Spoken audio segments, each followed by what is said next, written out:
Now, from the area's leader in live local news, this is WYLN News, the area's #1 source of live local news and information in Luzerne, Schuylkill, Carbon, and Columbia counties. WYLN News starts now. Good evening, and thank you for joining us on WYLN News. I'm Elizabeth Doroba. A man is facing charges after Pennsylvania State Police say he committed a home invasion, stole a vehicle, and led troopers on a chase. According to police, Isaac Cintron of Chicago was seen driving a stolen vehicle on Monday, December 30th. When Butler Township Police attempted to stop the vehicle, officers say the driver fled the area, exited the vehicle, fired shots, and fled on foot. Troopers say Cintron then invaded a home in a nearby residence and stole a vehicle. Cintron was later located on Interstate 80 by Pennsylvania State Police. When troopers initiated a traffic stop, officials say the operator refused to stop and a pursuit ensued.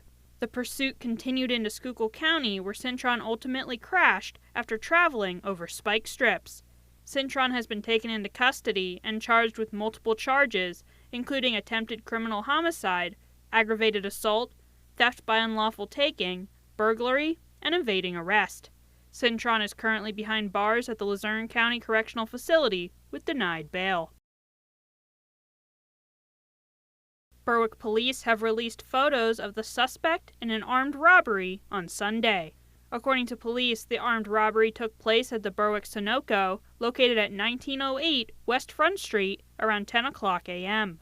During the incident, police say the suspect entered the gas station wearing a mask, presented a handgun, and demanded lottery tickets. Officials say the suspect was provided with the lottery tickets and fled the scene. The suspect has not yet been located. According to officials, the suspect is believed to be a white male in his teens or 20s. Police say the incident was an isolated event and no one was harmed during the robbery. Anyone with information regarding the case is asked to contact the East Central Emergency Network at 570-784-6300. Wilkes-Barre City Police are searching for a missing teen. 14-year-old Josiah Durisme was last seen wearing jeans, a black sweatshirt, and gray sneakers. Durisme is described as standing 5 feet tall and weighing 100 pounds. Anyone with information regarding his whereabouts is asked to contact Lieutenant Stash at 570-208-0911. Coming up on WYLN News, the first baby boy of the year is born at Lehigh Valley Hospital, Hazleton. Plus, the Pennsylvania Farm Show returns to Harrisburg later this week. But first, we'll take a look at our 5-day forecast brought to you by the WYLN Weather Kids. We'll be right back. Brought to you by the Lehigh Valley Orthopedic Institute, the region's only nationally ranked hospital. We turn setbacks into comebacks one movement at a time. Learn more at lvhn.org/ortho or 833-LV-ORTHO.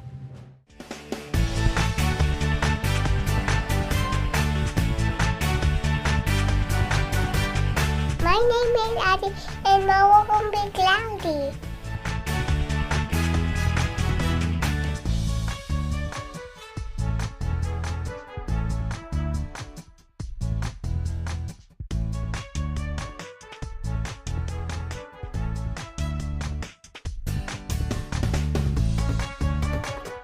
We want your child to be our WYLN Weather Kid. Your child can be our feature weather reporter of the day on WYLN News and WYLN social media posts, just by using your smartphone or any video recording device. It's easy. All ages are welcome, from toddlers to teens. To find out how, go to the weather section of WYLNTV.com or look for our post about it on the WYLN News Facebook page. Submit your Weather Kid video today. Like and follow WYLN News on Facebook for the WYLN News Midday Update. When it's serious, there's only one health network with seriously innovative health institutes. Lehigh Valley Health Network, your health deserves a partner. This week on Let's Talk Chiropractic, Mark Steller had pain for months, wasn't happy with his chiropractic results, he came here. We're going to show you a video of how we got his back fixed. Stay tuned.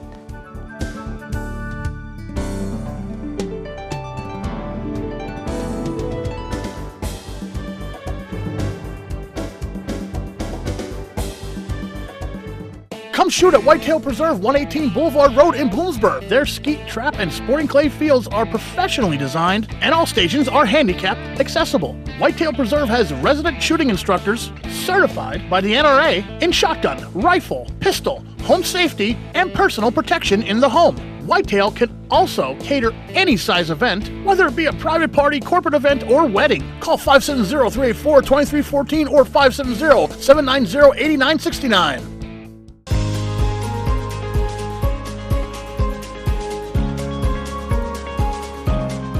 Hello, I'm Wyln historian Chris Fulmer. Pennsylvania's communities are filled with interesting history. Come with me as we discover the people, events, industries, and other historic facets of local towns.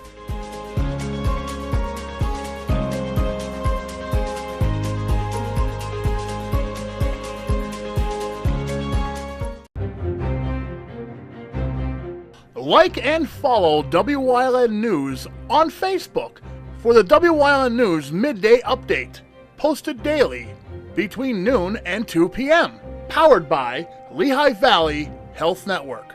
When it's serious, there's only one health network with seriously innovative health institutes. Lehigh Valley Health Network, your health deserves a partner.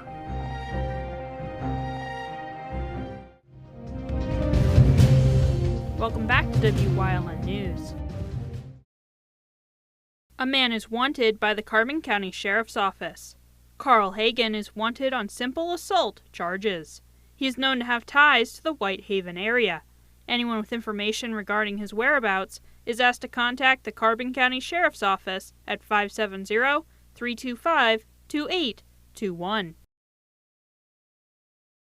Lehigh Valley Hospital Hazleton welcomed their first baby boy of the new year on Wednesday, January 1st. Colette Castillo Cortez was born to Jennifer Cortez and Kevin Castillo at 5:47 a.m. At the time of his birth, Cortez was 6 pounds 13 ounces and 20.5 inches long. According to LVHN, the family lives in Hazleton, but the father is in the Army and stationed in Oklahoma. LVHN staff say the baby's due date was January 7th. The Pennsylvania Farm Show is returning to Harrisburg later this week. The Farm Show is the largest indoor agricultural exposition under one roof in the nation. The event showcases a wide variety of animals, food, and agricultural products central to the agriculture industry in Pennsylvania. The Farm Show is located inside the Pennsylvania Farm Show complex at 2300 North Cameron Street in Harrisburg. The event will run from Saturday, January 4th to Saturday, January 11th. Each day, the complex opens at 8 a.m. Admission is free, but parking is $15 per vehicle. Coming up on Weatherly's News Choice, Chris Fulmer leads us down the path through history with Sunbury Part 2. And stay right here on WYLN. We'll be right back.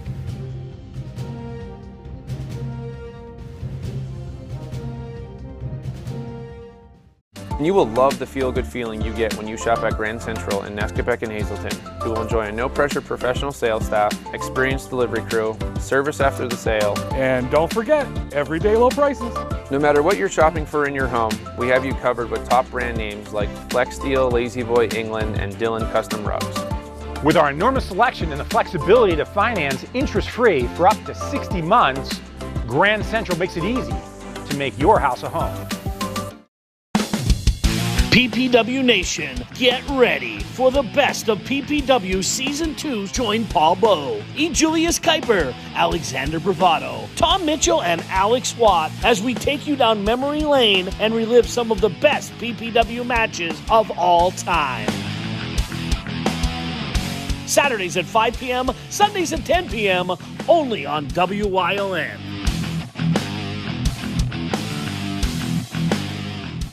Do you like craft beer? Do you want to learn the right way to sample wine? How about checking out a restaurant with a unique flavor or a crazy food challenge?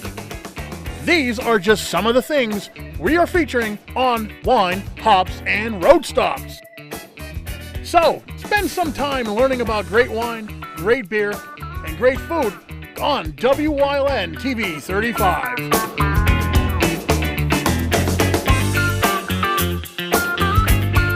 Cooking rice just isn't nice. Hi, Chef Daniel Green here with Rice Robot, the 1, 2, 3 rice cooker. Watch. 1 add the white cup for rice, 2 add the blue cup for water, 3 click it. And let Rice Robot perfectly cook it. The secret is perfect cook technology that surrounds the rice with controlled heat for even cooking. Then Rice Robot senses when it's done, auto stops, and keeps it warm to serve. It won't burn, overcook, or undercook, guaranteed. And rice is just the beginning. Make mac and cheese, frittatas, oatmeals, soups and stews, even ramen dishes. And with a ceramic, ultra non-stick interior, cleanup's a breeze. Get the complete Rice Robot cooking system with the steamer tray and 1, 2, 3 recipe guide, all for just $39.99. It comes with a 90-day money-back guarantee. We'll even ship your entire order free. Order now. 1-800-640-8545.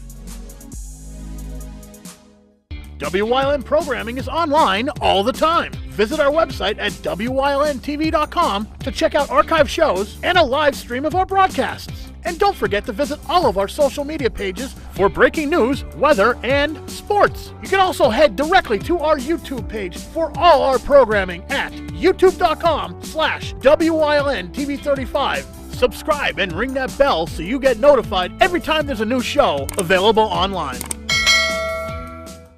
A Path Through History is sponsored by the Old Jail Museum, 128 West Broad Street in Jim Thorpe. Call 570-325-5259 or visit them online at theoldjailmuseum.com.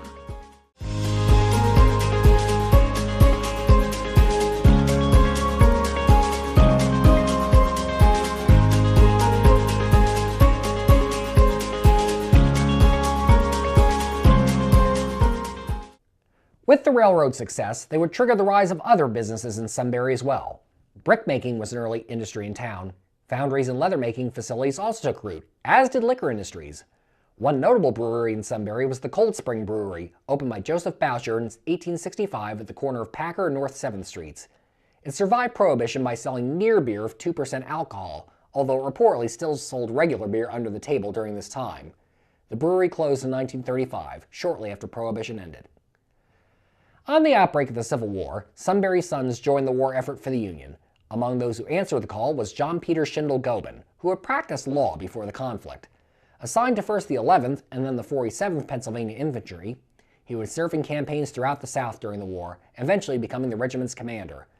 Gobin would participate in the only successful capture of infantry of a Confederate steamer, the Governor Milton, during the war, and would be promoted to brigadier general for bravery at the Battle of Pocatalico in South Carolina. After the war, Gobin moved to Lebanon and resumed his law practice, while also becoming active in the Pennsylvania National Guard.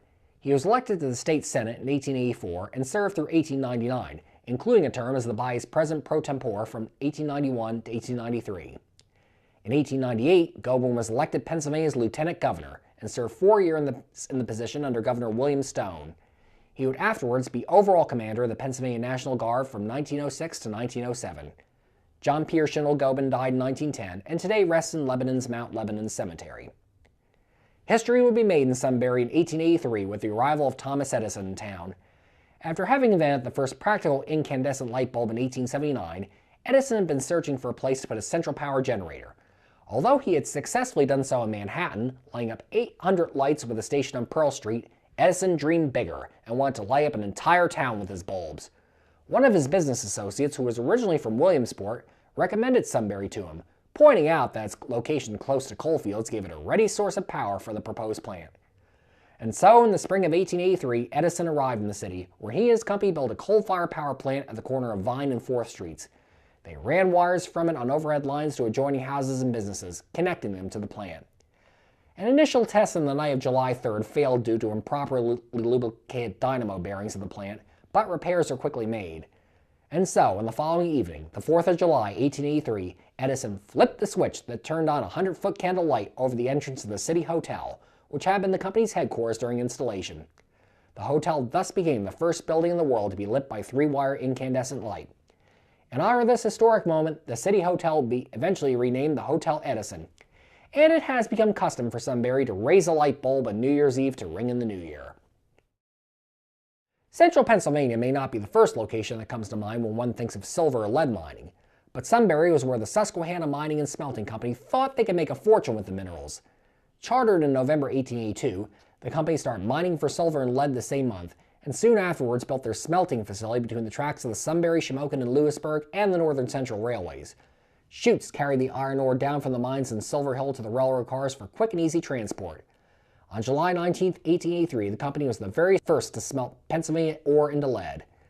But what at first seemed like a bright future would turn out to be a mirage, as 6 months after opening, the Susquehanna Mining and Smelting Company would be sold at sheriff's sale.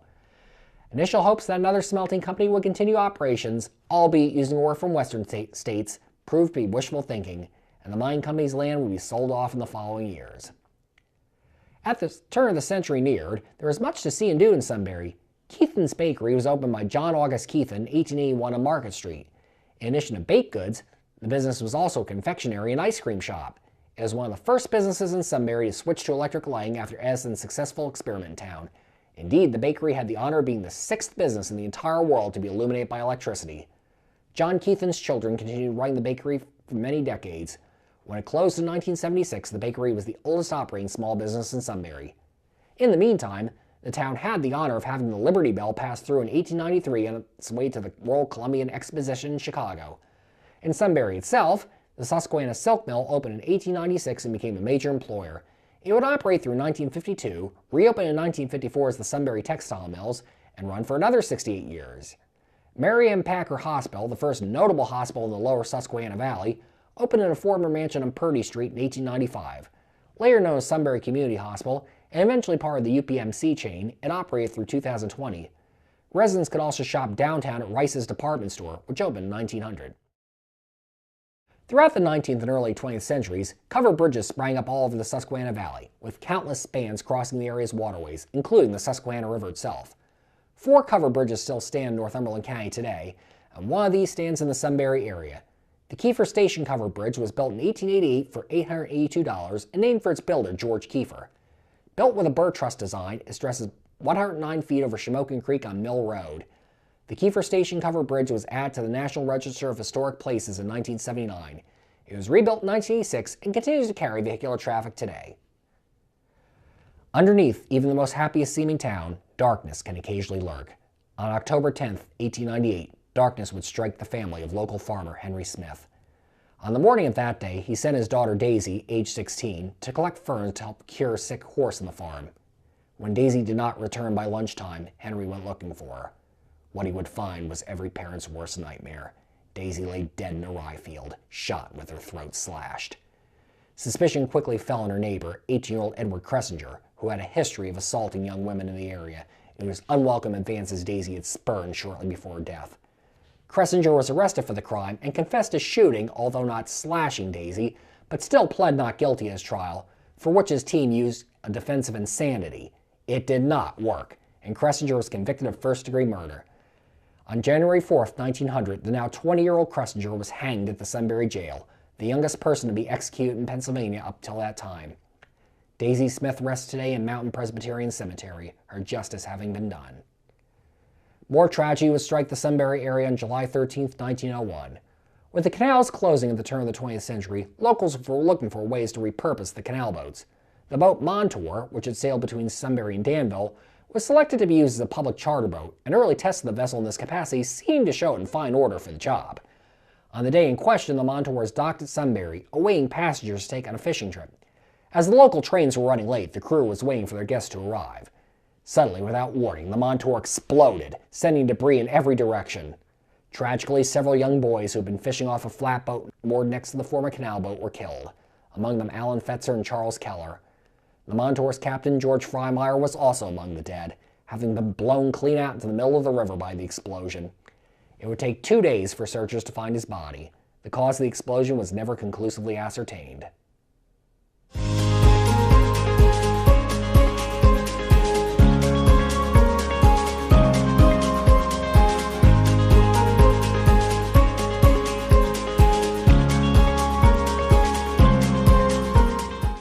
shoot at Whitetail Preserve, 118 Boulevard Road in Bloomsburg. Their skeet, trap, and sporting clay fields are professionally designed, and all stations are handicap accessible. Whitetail Preserve has resident shooting instructors certified by the NRA in shotgun, rifle, pistol, home safety, and personal protection in the home. Whitetail can also cater any size event, whether it be a private party, corporate event, or wedding. Call 570-384-2314 or 570-790-8969.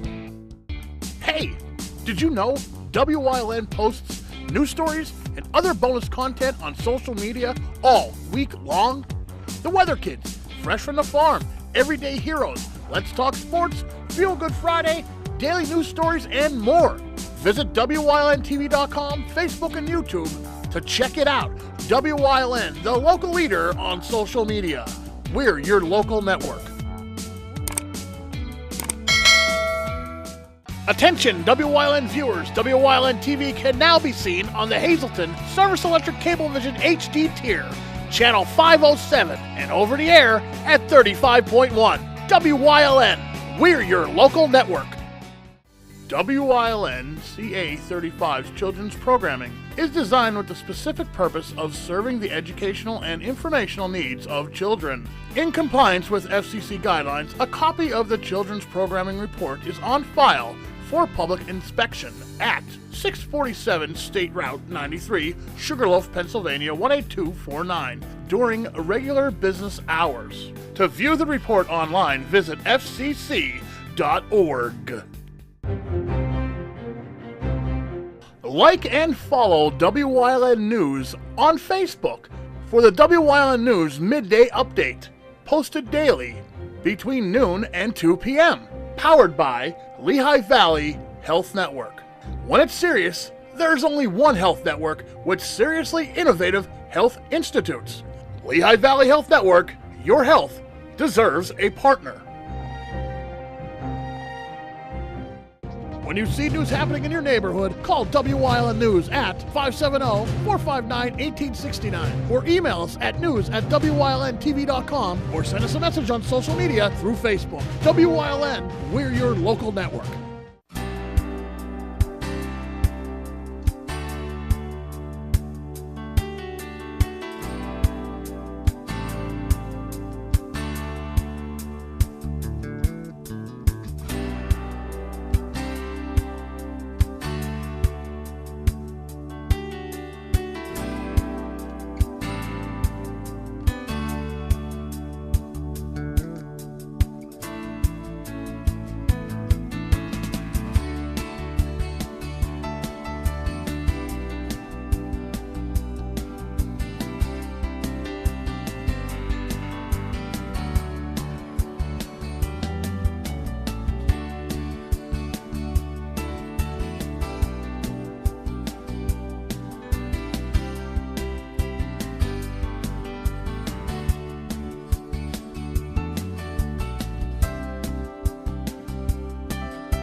You're watching WYLN TV 35.